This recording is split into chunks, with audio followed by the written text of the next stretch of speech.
Welcome to Talent Matters, the podcast where talent really does matter. Kudos to the marketing team who came up with such an appropriate and applicable podcast name. So well done to you guys. Welcome back to everyone that has listened or watched this podcast before. If you haven't and you're brand new, that's great too. I'll try not to disappoint at this particular point, but I'm sure my guests will dig me out of any holes that I find myself digging into with my waffle that can sometimes come out of my mouth. So welcome. Today we have Cynthia Davis and Tobi Olowu.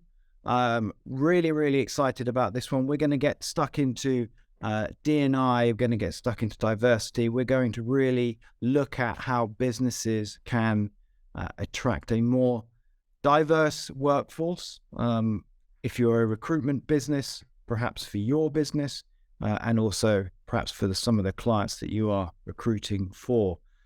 Talent is short, so talent really does matter. Another little hat tip to the marketing team there. And having a diverse workforce is, something that really is a real hot topic, something that needs to be discussed, and we'll get stuck into that today. So, welcome, guys.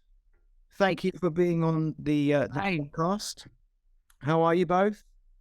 Good. Really good. Really, that's fantastic. I have to say, I am. We've not had two guests on before, so for everyone that is listening and watching, they're getting double the value for one, double bubble, whatever you want to call Double the fun. Double the fun. Yeah, fantastic. So who are you? Where are you from? What are you doing? Tell us. In who wants to go first? Sam, you want to go first? Perfect. I will jump right in. So I'm Cynthia. Yeah, welcome. Thank you for that welcome. Delighted to be here. So as you rightly said at the start, I'm Cynthia Davis. So I'm the chief exec and founder of an organization called Diversifying Group, but also the co-founder of a pro-diversity job board called Diversifying Agencies. We also have two others called Diversifying.io and Diversifying Leadership. So clearly I love anything to do with diversifying, hence why I'm named all my businesses Diversifying. But yeah, so I've been in recruitment now for the last 22 years, and a lot of that's been a mixture of kind of in-house recruiting and also agency recruiting. So I suppose I've seen it from both sides, from being internal and external. And yeah, started the business just over 8 years ago, and really with a mission and vision of trying to make sure that everyone has equal access to opportunity. So that's a little bit about me, about what we do, and why the business like ours exists. Fantastic. Thank you. Tobi? So yes, my name is... Follow that. That. I know. No pressure. Right? No one likes to go after Cynthia with action in our company. It's like hard. Right, so I'm going to try my best. Right, so my name is Tobi Olowu, and I am the account executive for mainly Diversifying Agencies, which is part of Diversifying Jobs. So I am the person that handles all the partnerships, handles the website, the job board, and I also do the marketing for the job board as well, with the help of our marketing team too. So if I want to dive into it, my experience doesn't span as long as Cynthia's in 22 years. My experience, I would say, has been a little over a year and a bit, almost 2 years. Diversity and inclusion is very important in the world at the moment. Very important since George Floyd as well in 2020. And coming into this company, I wanted to have an experience of pushing that into the world and pushing diversifying out there has such a big importance. Coming onto Diversifying Agencies to support the recruitment industry is something new, something I've never done before. And it's definitely, I want to have my foot into it, into helping recruitment agencies connect with that diverse talent pool. So I'm here to shout about it, scream about it, get it out there. And I'm really happy to be on this podcast today. Fantastic. Well, I'm happy for you both to be here, and actually, we're going to get stuck into the diversifying agencies element, aren't we? Because I mean, I think what you guys are doing, we were talking before we started recording, and we've obviously spoken before, Cynthia, as well. I think is really, really valuable. So really want to kind of push that and get that out there for sure. But we'll get stuck into that. So I guess the first thing to start, kind of taking this back to basics. Where would you recommend a business? And let's focus on recruitment agencies for now. But where do they start? They recognize that they need to attract a more diverse workforce. They want to, but they don't really know where to start. What would you say to that kind of question? I'll take this one, or do you want to? Yeah, no, Tobi, you go first, so you don't have to follow Cynthia. Yeah, thank you. Right. So first and foremost, I would like to say, a recruitment agency wanting to start their D&I journey, it's okay not to know where to go. It's okay not to know what to do. It's okay to be completely clueless. We don't expect everyone to know everything about diversity and inclusion, and it's okay to reach out for help. So this is why Diversifying Agencies was created. Diversifying Agencies is a purpose-led careers platform for people to find jobs through inclusive recruitment agencies, and for also agencies to connect and tap into that diverse community. We offer so much to support you, no matter where your journey is, from the beginning to the middle, and if you're absolutely thriving. But what we always say is you never stop learning. You never stop learning new things. You learn something as a person every day. And no matter where you are in your journey, we're here to help you. We've only been live since last year, September, but we are absolutely thriving, and we're building every day. And we have over 10 agencies on our platform at the moment, and we're having inquiries more and more. I'm even currently uploading 3 or 4 partnerships now. People are wanting to get involved with diversifying agencies to build their D&I journey. Within our package, we offer so much to get you started, and we offer so many tools. So you get a dedicated account executive, which is me. You get a recruitment marketing specialist support, which is one of my colleagues. You get an agency profile as well, featured on the Diversifying Agencies homepage, which you get to shout about your D&I, what you're doing, what you do for the community, what you do internally as well. You also get monthly performance reporting analysts.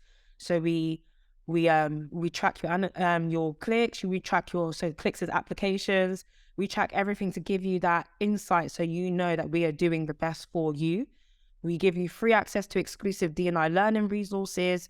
We give you free monthly D&I masterclasses, and we also give you a diversity badge, because one of the important things that we have noticed is a lot of the recruitment agencies partners are asking, what are you doing for D&I?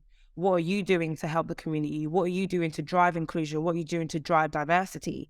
And having that badge and saying, well, look, we're partnering with diversifying agencies, which helps us with everything you can think of. That gives your client the confidence and the comfort to know, right, I'm paying for something. I'm investing in a company that is helping me get my roles filled. It's helping me tap into a more diverse community, and is literally helping me build my D&I journey. We have clients called Handle Recruitment. We've got Robert Half on our side. We've got Carrington West.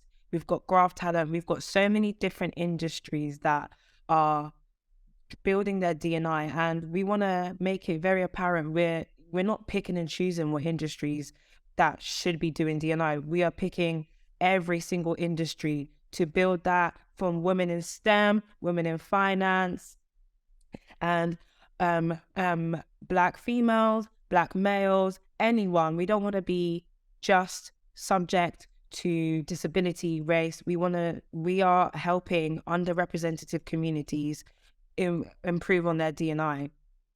So diversifying agencies, we feel like we want to create a community. We want to be thought leaders in this community, and we really want to help recruitment industries do that. I feel like recruitment is a forgotten world. It's not talked about as much, and they are at the heart of recruitment as well. To create that community, look, we've got diversifying.io that helps organizations. We wanted to separate that and put recruitment agencies at the forefront of that and literally help them on their D&I journey. So that's what Diversifying Agencies is about. We're here to help you. We're here to support you. And if you want to get on board, I am here to help in everything. Oh my God, I did it. Go up now. You don't need me. Done. Cynthia, you can't follow that. I'm not even asked. I'm thinking I don't even need to. Wow, that was great. Afghan, you've done great plugging there. Well done. But yeah, and I suppose the only thing I was just going to add to that is it's a really difficult one when you know with recruiters, because I think nobody wants to get anything wrong, and I think we live in this kind of fearful society where there's always the right intentions to want to do well and trying to do great by our clients, right? But I suppose it's really understanding that where do you start? You might have all the best intentions of wanting to recruit inclusively, but it's like, where do you go? Where are the avenues open to you? And how do you get better? And as Tobi said, there isn't anyone that's kind of cracked it. Even the great recruiters who are still continuously evolving their processes still need to continue to do that. I think there's more that could be done. So I would always say to anyone that's maybe looking to start that journey, it's like the fact that they're wanting to do better, that's a great place to start, right? And there are organizations out there that are there to help and really support and offer the tools and insight to be able to do that. That's it. The thing that we've both mentioned, but Tobi said it right at the start, which I think was really important to just highlight, was that you don't, some people, that it's okay not to know where to start. I think there is, and Cynthia, you just mentioned it, there's a fear around getting it wrong. And so, if you're fearful about getting it wrong, then you don't sometimes, with anything, you don't start something, you just ignore it. And I think, around this area, it can be quite intimidating, and you can be quite self-conscious about, wanting to kind of do the right thing, but actually you don't know where to start. So the fact that you said that you've kind of made the point to say, it's okay if you don't know, like, that's why we're here. We can start that conversation with you and set you down that right path. So I think that's something that's really, really important to highlight. I have to say, what a great kind of little pitch as well that was. That is just like, that just came out, didn't it? That was, but it shows the passion, which is, which was great. So, so the business is 8 years old, right? The platform that you've just been talking about is what, 6 months old. Can you talk to us a little bit about some of the challenges that you faced over the last, I guess, 8 years, and then more so the last 6 months with the platform? What's been the challenges? Yeah, so I suppose, if I take it back to when I started the first business originally, it was called Bain Recruitment, and we've obviously had a rebrand last year. But I suppose the reason I started the business was just out of sheer frustration, as I said, of not seeing people having equal access to opportunities. And I think as recruiters, if I think back of my days when I used to work internally at BT, and I'd have about 100 recruiters on my PSL list, and I would always be pushing to try and say, look, can we get more diverse candidates? Can we have more women? And, people from these different kind of backgrounds. And it was really difficult for recruiters to be able to provide that. And, in a city as diverse as London, where everyone's represented out on the streets, for me, it kind of felt like, well, surely we're missing the point here. That's not good enough, because I just have to step outside and everyone's represented. But why does that not reflect when you walk into organizations? So, for me, it was that want of trying to find a way to bridge that gap, to try and bring organizations who were genuinely about trying to have a workforce that represented society, and for people that wanted to have access to these jobs, who probably weren't networked with the right individuals, didn't really have access to, these opportunities, only found out once somebody had been appointed. that we could bridge that gap and we could do it differently. So, I started the business really with very little capital. I think I used about £3,000 of my own savings to start it. I'd just come off maternity. I'd just had a young baby. So it was a really tricky time, but I'd never run a business. So, when you've got a passion and a desire to drive change, sometimes you've got to be the change that you want to see. And that's all I had. That's what I was equipped with. And trying to get organizations to think differently, about 8 years ago was difficult because diversity was not a well talked about topic as it is now. It was always around gender. I think it was easier to talk about gender because people could see that. They felt more comfortable and more aligned with that. But it was other protected characteristics that always kept getting overlooked. So if we look at LGBTQ plus, disability, age, ethnicity, all those different kind of communities always kind of felt they were getting left behind. So it was really a conscious effort of how do we make sure that we don't leave anybody behind, that the process that we put in allows everyone to have equal access to those opportunities, but also equity was really, really key. So we just started, I had a team of just me at the beginning, just working from my kitchen table. And then eventually I had another member of staff that joined me just to help with the research. And then the business grew. I think we grew to about a team of 4 that were working off coffee shops and stuff. And then eventually we thought, let's get an office. So we went and we got an office in London. And, since then we were lucky enough that organizations started believing that, there were organizations out there that could help them on that journey and wanted to try and do better.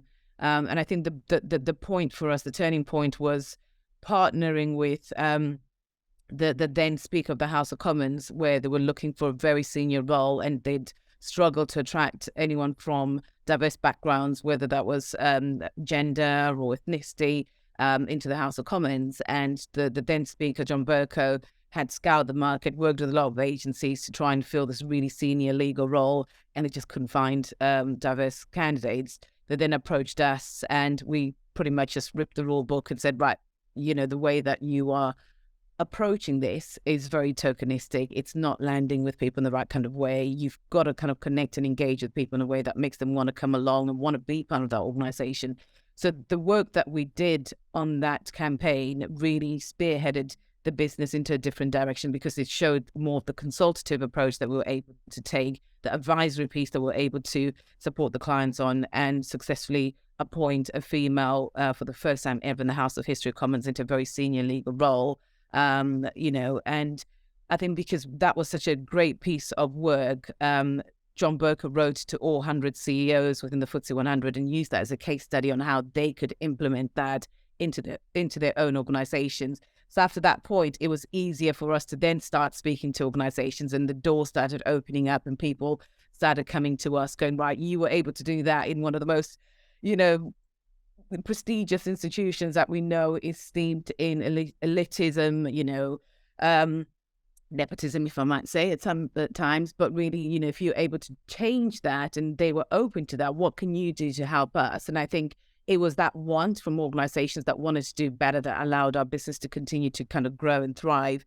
And, we've been lucky that over the last 8 years, we've grown into a team of just over 30 staff. We now have additional services that we've grown into. So things like consulting, training, events, marketing. And it's really knowing that the journey for organization just doesn't end with just recruiting people that look differently. It's what's the environment that they're coming into? Is it one that allows them to succeed and thrive? So the culture's got to be right. You've got to address that as well. So, we built services at every single stage of that journey. So it wasn't just bumps on seats that looked different. It was really around making sure that those foundations were in place to allow that talent, once they were in those organizations, to succeed, to thrive, but also to grow, because progression is important. You want to have an organization where the leaders reflect the workforce or reflect your customer base. And that was really, really important for us. So it was that working in partnership with the clients that then allowed us to continue to grow and evolve the business and evolve the services. And I think because the reason we started Diversifying Agencies 6 months ago is we'd created another platform called diversifying.io, which the clients were having a lot of success on because they were able to really articulate the journey that they were on. were able to showcase what they're actively doing to move beyond that statement that everybody puts on a job description, which is, we're an equal opportunities organization and we welcome everyone. Well, of course, everyone says that. No one's going to say, well, we don't want you if you look like this. They're going to say that. But I think it's really articulating that into action and what you're doing. So that allowed us to really take those organizations on a journey. And because of the success that we had with diversifying.io, where there's now over 900 organizations that use that, from the likes of Amazon, your TikToks, your eBays, that all use that platform. We wanted to address the stark disparity within our own sector, which is recruitment, where we're like, hang on a minute, if we look at some of these organizations, they're doing great, but the people that are at the forefront of making some of that change are recruiters. And if we look at what recruiters look like at the moment, half of them don't even know what Equalities Act is. You could ask a recruiter around, tell me, fundamentals of D&I, they wouldn't even be able to articulate that. So we knew there was a lot of work that we needed to do ourselves to help change our own industry. It wasn't just, the onus wasn't just on the organizations, it was on us who were partnering with those organizations to also be the ones driving that change.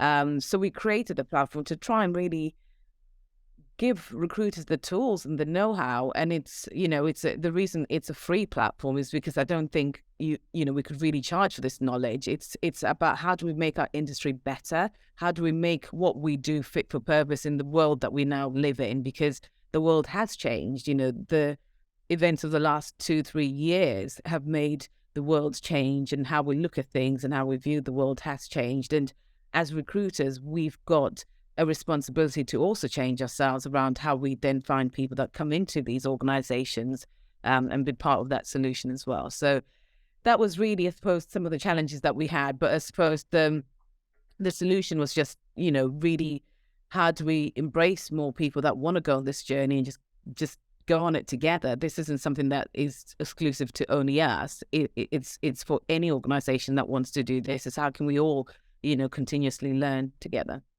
You mentioned about the last couple of years. I mean, how has not, well, I suppose COVID, but the change in people's working patterns, with working from home, how has that impacted D&I?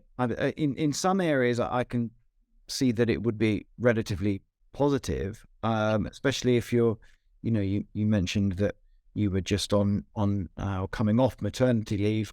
So, there's something that you talk about where you've got people, parents commuting to work, and, suddenly you can't get into the office 5 days a week and all that kind of stuff. And of course, COVID with flexible working kind of changed all of that. But how has that, from what you've seen, impacted the D&I and the opportunity for businesses to open up those kind of talent pools a bit more?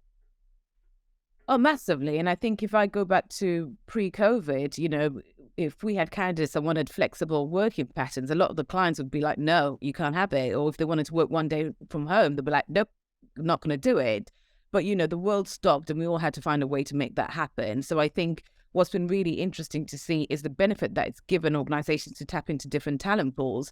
I use my own organization as an example. We've got a London HQ, but pretty much, 70% of our staff don't live in London. They're like in Bristol, they're in Birmingham, they're in Southampton, they're all over the place, because we're still able to come together as a team using, virtual kind of world now. We all live in this virtual world, so we don't always have to be physically in person to be able to do great work. You're still able to work remotely. And I think that's allowed for people who are neurodiverse as well to feel comfortable with that. People with a disability that might have struggled with, traveling every single day to an office location to still be able to, do great work and be more productive.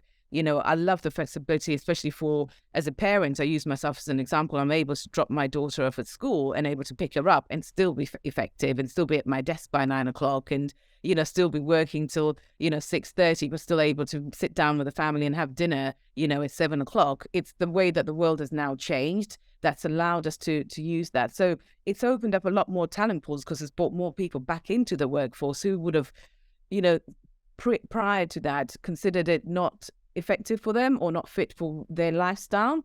It's allowed companies to tap into other talent pools that are not always just within their vicinity. So geographical locations now aren't a barrier anymore. You don't have to live within 10 miles of the location of where the office is based. It could be anywhere, right? As long as you're able to connect. So it's really opened up different talent pools.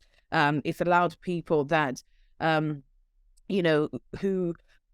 might have been out of the workforce to come back into it and work things like school hours. We've hired a lot of, parents who prior COVID didn't want to work 5 days a week, but wanted to work school hours because they're at home and they can fit that around the work life and home life. That's opened up a different talent pool, which we've been able to utilize, and it's been fantastic. So I think it's given us that opportunity to think differently and look at where we are now and how can we make this town work collectively as a society, but also open up more avenues for people that were for so long excluded from the workforce. And it's given us that access to a much wider pool. Do you think it's closed any doors? Like, there's a lot of positive that's come out of that, of which we just talked about. But are there any doors that has been closed as a result of this? I can't think of anything immediately to mind, but I think for me, where we've lost is that in-person kind of connection. So I know when I used to have the team around in the office, it'd be such a great atmosphere, would be buzzing and learning off each other and hearing somebody saying something on the call. Oh, I'll use that. Oh, I love the way you're talking to that client. We've lost a little bit of that. And one of the things that I've realized, we've had people join our organization that have never worked in an office before because they come straight from university, have just graduated, and this is their first job. They've never had some of that lovely bit of office culture that we were all brought up on. So I think there's a little bit of that essence that's been lost around, that collaboration of being in-person collaboration.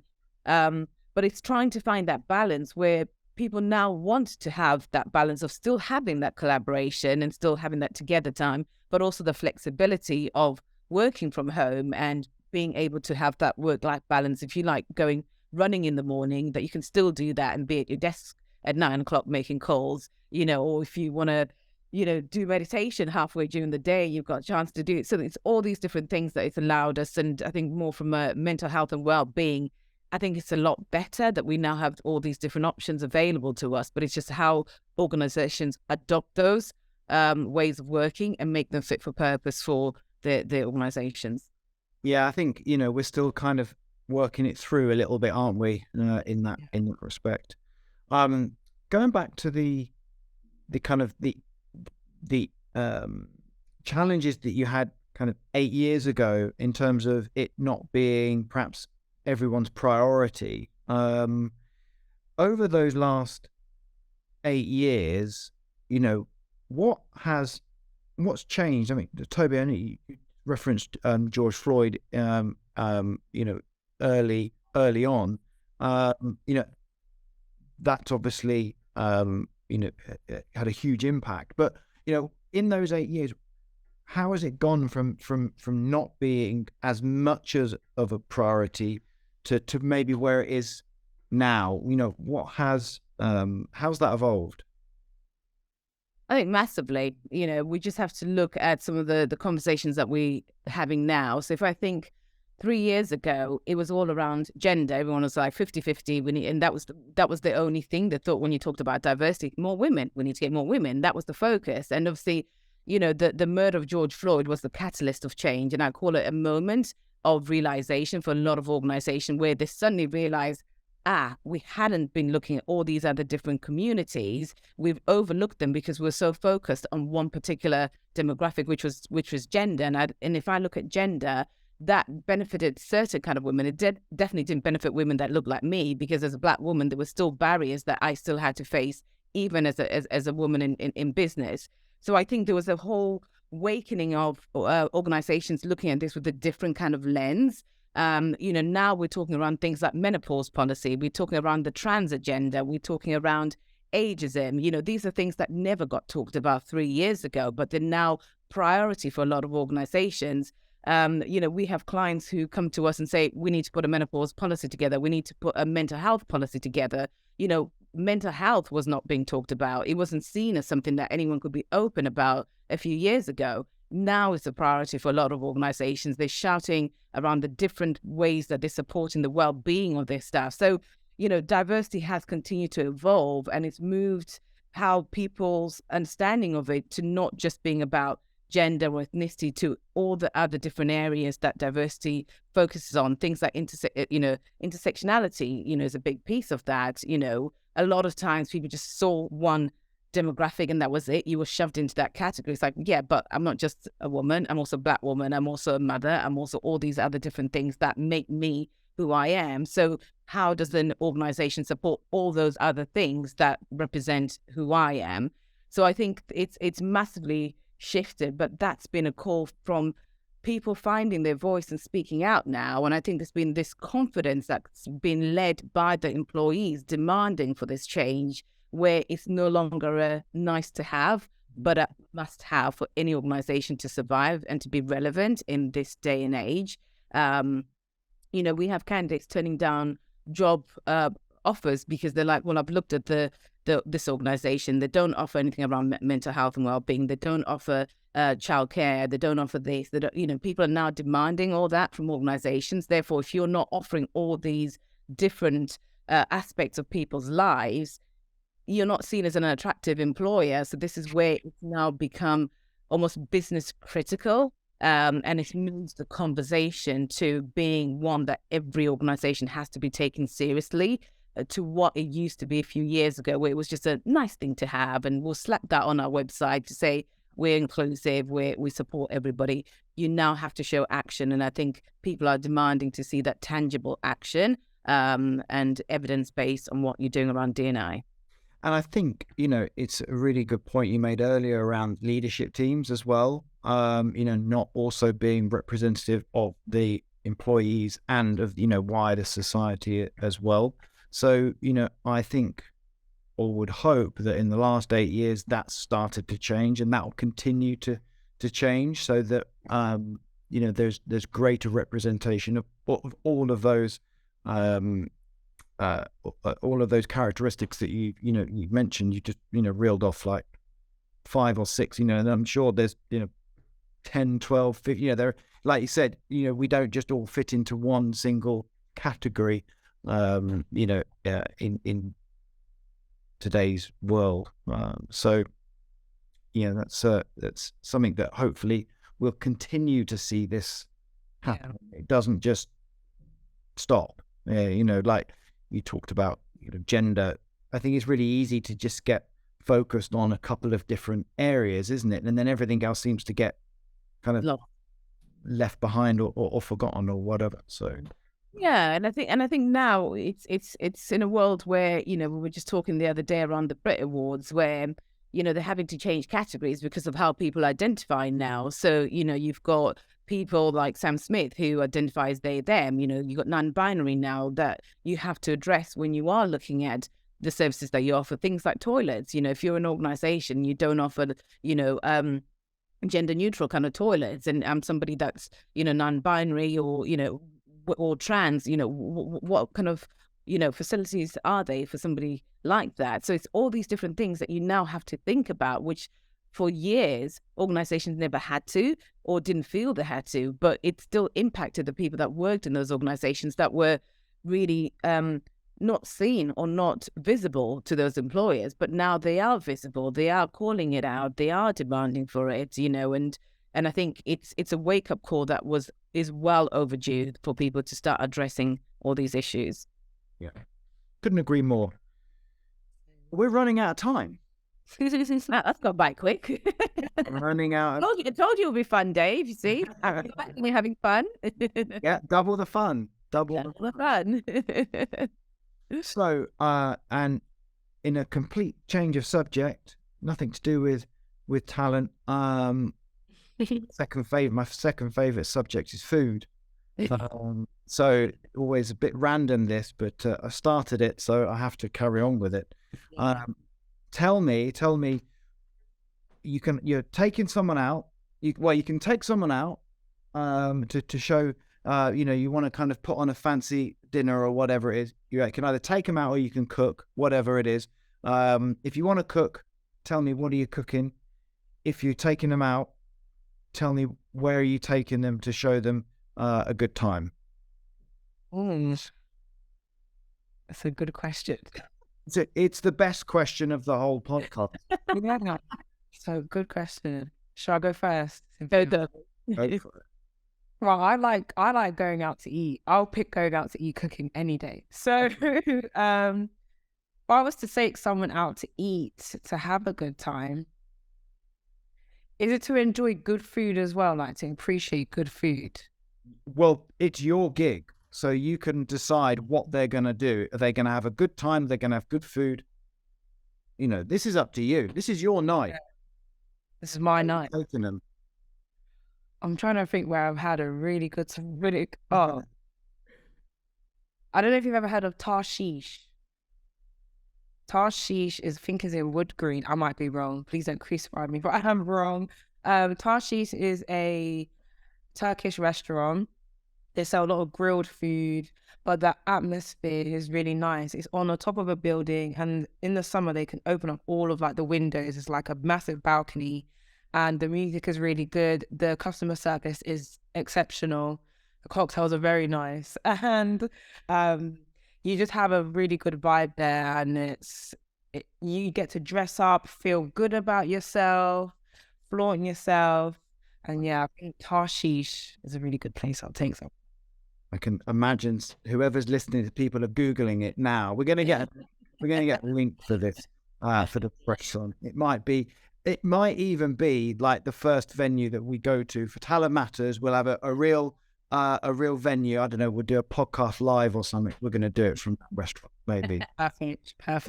Terrify. They probably won't have it. Okay, brilliant. That's good. Cynthia? So you see, I've done with the going out bit. So I'm very much more of a homebody. I love cooking, right? I've got kids. So I like to cook, and I like to cook for people. But and I've been told I'm a feeder, so which is clearly a good thing. If you come to my house, you're definitely going to get fed. But I love cooking. So I'm of African heritage, and I love cooking African food. It's lovely, it's spicy. It's just there's a meat or a sausage called bruvos, which is a South African sausage, and it's one of the most amazing sausages that you could ever have. And I literally, it's my go-to whenever I'm having dinner parties. That grilled with what is called sadza in Zimbabwean, which is a white millie meal, kind of. It's almost similar to. I'm trying to think what it was, kind of similar to polenta, but it's a white maize meal kind of thing. You kind of cook it and make it into like a nice solid kind of thing that you can dip into sauces with loads of greens and stuff. So yeah, like every time I've cooked for any of my friends, that is always my go-to kind of meal. And I always throw in a bit of oxtail as well. If you've never tried oxtail, which I now see all the chefs are having on their menu, it's clearly making a comeback, but you know, in the African way of cooking, it was always a staple dish, and a bit of oxtail with nice gravy cooked in the right kind of way. Anytime you want to come to mine, Dave, for a nice African dinner, there you go. That's what you're getting. Sounds good. I mean, you guys are making my mouth water with that. This is the exciting bit. So yeah, that sounds great too. So you know, that's the next couple of meals sorted then. I know where I'm going. There you go. That sounds great. So what was that? What was it? Bruvos? Did it? Bruvos. That's just the African way of saying bruvos. So I think it's BOERWORS. Well, so it's a spicy. You can get it. Everyone's Googling that now. I know. You know about it. They're in the African shops, so they sell it. It's, in fact, you can actually. I was surprised. You can actually, if you go to Costco, you can show. I clearly am a mum. I go to Costco shopping. You can actually get it in Costco, but it's amazing, and it's just a spicy sausage. If you like spicy food, it's beautifully flavored, beautifully seasoned, and it's one of the staple ones whenever. You know, Southern African people are having barbecues. That is the staple kind of sausage that they have on their barbecues. It's good. I think I'm going to rename this podcast to Food Matters. Yeah. I've got to say, everyone loves a bit of food, right? Yeah. listen, thank you so much for coming on. You know, I really, really love what you guys are doing. And I think it's, you know, if we're going to get all the links and stuff put into the podcast so people can go and find out more about you guys, get signed up. And I think just going back right to the start, you know, anyone that's watching that wants to kind of to start to do more, that feels nervous or intimidated or self-conscious about not knowing where to start, just reiterating that, you know, what you said was that it's okay, you know, just come and talk to us, and we'll kind of help you on that journey. So I think that's, you know, outside of the food that we've discussed. And it's free, right? It doesn't cost anything. The food, it's all free. So yeah, it'll be great. But don't start offering free food, Cynthia. You're gonna get like all the people queuing outside your door. Yeah, sales a feeder, right? So there'll be plenty to go around. Wonderful. Thank you. Thanks to everyone that has watched or listened.